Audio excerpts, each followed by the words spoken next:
We're going to start with a question after we give them a big round of applause.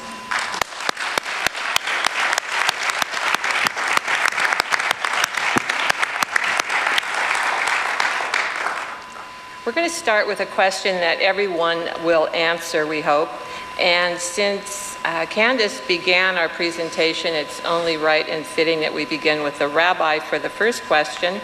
And we ask all of our panelists to remember that we're trying to get as many questions answered as possible, and that we try to confine our brilliant answers to 1 minute. So there's no time, we won't be using the teapot unless absolutely necessary. So this is the question, Rabbi. What would your religion say is the reason Americans, who are still among the wealthiest population in the world, are often ranked lower in overall life satisfaction and fulfillment than those in countries with less material means? Example, in one NGO's study, the US ranked below Mexico in fulfillment in life. Friday night, 7:30, congregation there to meet. I'm going to be preaching on this. How many seconds is that? That was really good. I think that the opening story I shared, and I shared it specifically to talk about the point that this question implies, that all of our panelists spoke to. It isn't what we have, it's what we give. It isn't what we obtain, it's the demonstration that we make through charitable acts, however we define it. Each of us spoke to that. And indeed, all of us who are seated at this table, I would imagine, have had the experience of officiating at a funeral. And it is really in that setting that the true measure of who and what human beings are comes to the fore. And I can only speak for myself. In the funerals I have done, rarely does a family speak to me about the things that their loved one attained. They talk about the things their loved one did, the honor that they brought to themselves and their family, and the memory that they hope to take away from their earthly sojourn. And when we allow things to get in the way, then indeed our satisfaction diminishes. Thank you. Bob. Building on that, I would also use the analogy that I've been at many hospital bedsides. Many times I've been privileged to be with people in their last journey, and I've never yet heard somebody express regret, oh, if I'd only spent more time at the office. The regret is always, if I'd only spent more time in relationship with my family, with my spouse, with my significant people in my life. I think the challenge in living a consumer culture is to not allow the culture to define your worth. We are constantly barraged with ads that tell us we will be happy if we drive this car or use this toothpaste or this perfume. Our worth is not defined by what we have, and too often we allow the things we have to own us.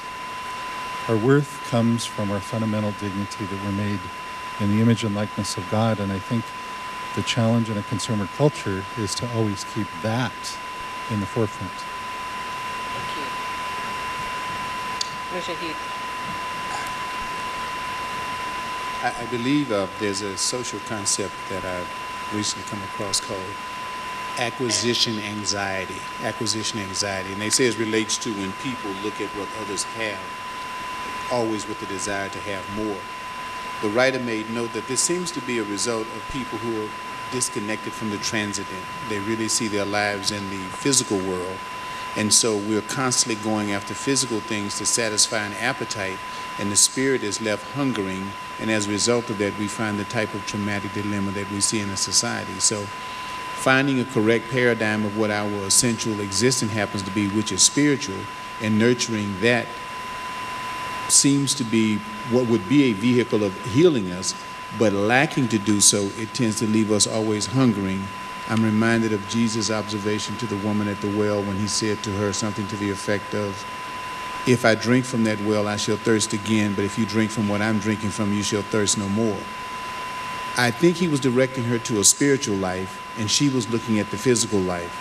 And if we go after the physical things, then we will always be thirsting and hungering for more. If we go after the spiritual things and connect to the transcendent, connect to our spirit, then a lot of the challenges we have as humans and as Americans will be diminished.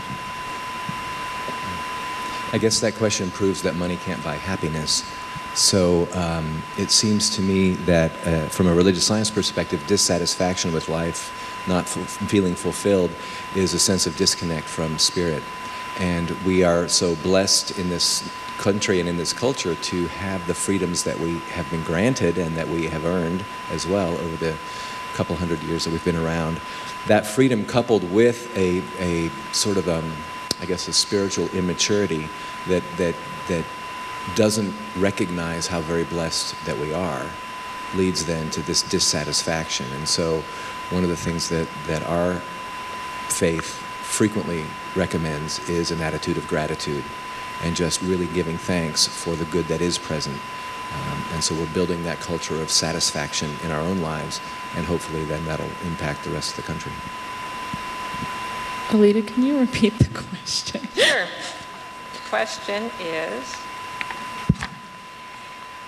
what would your religion say is the reason Americans, who are still among the wealthiest population in the world, are often ranked lower in overall life satisfaction and fulfillment than those in countries with less material means? Example, in one NGO's study, the United States ranked below Mexico.